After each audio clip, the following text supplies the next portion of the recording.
विवाह जुळवणाऱ्या विविध मॅट्रिमोनियल संकेतस्थळांवर तब्बल 12 बनावट नावांची नोंदणी करून 10 पेक्षा अधिक महिलांचे आर्थिक आणि शारीरिक शोषण करणाऱ्या दोघांना नवी मुंबई गुन्हे शाखेनं अटक केली आहे। या कारवाईत पोलिसांनी त्यांच्याकडून तब्बल 89,40,000 रुपयांची रक्कम जप्त केली आहे। आदर्श प्रशांत म्हात्रे आणि प्रेम किरण म्हात्रे अशी या दोघांची नावं आहेत। आरोपी विवाहाच्या निमित्तानं महिलांशी संपर्क साधत त्यांचा विश्वास संपादित केल्यानंतर भविष्यात एकत्र राहण्याचे, घर किंवा फ्लॅट घेण्याचं स्वप्न रंगवत पूर्ण विश्वासात घेतल्यानंतर हे आरोपी या महिलांना त्यांच्या नावावर लोन काढण्यास प्रवृत्त करत आणि कर्जाची रक्कम स्वतःच्या खात्यावर वळवून महिलांची फसवणूक करत असत। काही प्रकरणांमध्ये शारीरिक शोषणाचाही प्रकार समोर आलाय। आरोपींना कॅसिनोचा शौक होता, तसंच ऐशारामच्या जीवनशैलीसाठी आरोपींनी हा मार्ग अवलंबल्याची कबुली दिली आहे। पोलिसांनी तांत्रिक तपास आणि आर्थिक व्यवहारांच्या आधारे आरोपींचा माग काढत त्यांना अटक केली आहे। आरोपी सराईत गुन्हेगार असून त्यांच्या विरोधात विविध पोलीस ठाण्यात 15हून अधिक गुन्हे दाखल आहेत।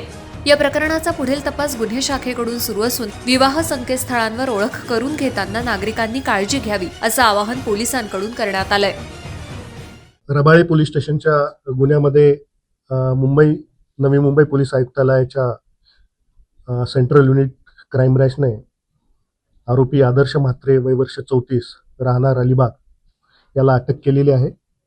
या आरोपीवर महिलांना फसवून त्यांची आर्थिक फसवणूक करून तसंच त्यांना लग्नाचं आमिष दाखवून त्यांच्याशी लैंगिक संबंध प्रस्थापित करून त्यांची फसवणूक केल्याचे वेगवेगळे गुन्हे दाखल आहेत।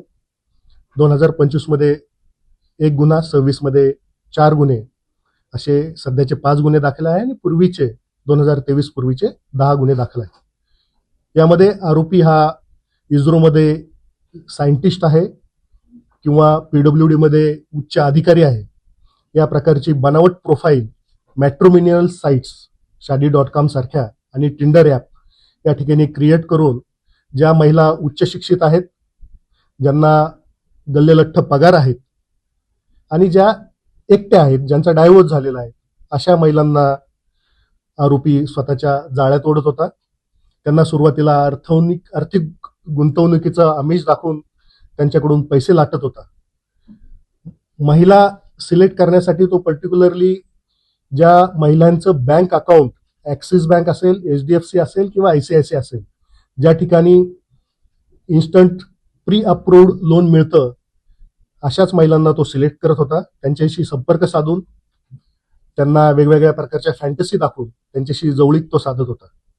यामध्ये आरोपींनी वेगवेगळी 12 नावं धारण केल्याचे पण निष्पन्न झाले आहे आणि त्यासाठी बनावट ID कार्ड आणि आधार कार्ड बनवल्याचं सुद्धा निष्पन्न झालेलं आहे। यामध्ये आरोपीने मिळवलेला पैसा हा पंचतारांकित हॉटेलमध्ये हा खर्च करत होता। त्याच पद्धतीने गोव्यामध्ये कॅसिनोमध्ये जाऊन ह्या पैशांनी तो मौज मजा करत होता।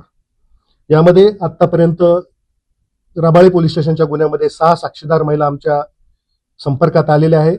त्यांची एकूण 96,97,000ची फसवणूक झाल्याचं निष्पन्न झालेलं आहे आणि त्यापैकी जवळजवळ 89,40,000 रुपये आम्ही हस्तगत केलेले असून त्या पीडित महिलांना परत केलेले आहेत। धन्यवाद। ही फसवणूक 2019 पासून सुरू आहे। काही गुन्हे 2023 पर्यंत दाखल झालेले आहेत आणि आता ही 25 नंतर परत ही 5 गुन्हे दाखल झाले। यामध्ये मुख्यतः महिलांना हेच आव्हान आहे की फक्त टिंडर ॲप असेल किंवा मॅट्रिमोनियल साइट्स असेल, यामधल्या प्रोफाईलवर न जाता पूर्ण खातरजमा न करता कोणत्याही पुरुषाच्या आमिषांना त्या ठिकाणी बळी पडू नये। त्याचा पूर्व इतिहास तपासणं गरजेचं आहे, त्याची पूर्ण माहिती घेणं गरजेचं आहे आणि त्यानंतरच त्याच्यावर विश्वास दाखवणं गरजेचं आहे। जो दुसरा आरोपी आहे त्याचा कझिन आहे, हा करंजाडेचा राहणारा आहे, हा वय वर्ष 21 आहे। आरोपी स्वतःचं कुठलंही बँक अकाउंटमध्ये ट्रान्झॅक्शन करत नव्हता। सर्व बँक ट्रान्झॅक्शन जे आहेत त्याच्या या भावाच्या बँक अकाउंटवर करत होता। पार्डन मी नाही, त्याच्यामध्ये पूर्णतः त्यांनी फेक आपले आयडेंटिटी कार्ड बनवलेले आहे, आपली फेक ओळख बनवलेली आहे। हा आरोपी पर्टिक्युलरली रबाळे पोलीस स्टेशनला हा गुन्हा दाखल झाल्यानंतर या आरोपीचा सखोल तांत्रिक तपास हा सेंट्रल युनिटचे PI सुनील शिंदे करत होते आणि त्याच्यामध्ये तपासाच्या दरम्यान त्यांना असं आढळलं की ह्या आरोपीची वेगवेगळी अकाउंट्स आहेत, आणि हा वेगवेगळ्या महिलांशी संपर्क केलेला आहे. याला यापूर्वीही 8 ते 9 गुन्ह्यांमध्ये अटक झालेली आहे आणि याचा सर्व पूर्व इतिहास कळाल्यानंतर याचा आम्ही नेमके तो कुठे आहे याचा छडा लावला आणि त्याला अटक केलेली आहे.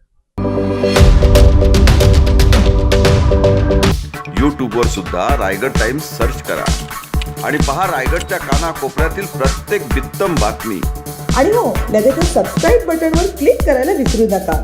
रायगड टाइम्स, आपलं चॅनल, आपला आवाज.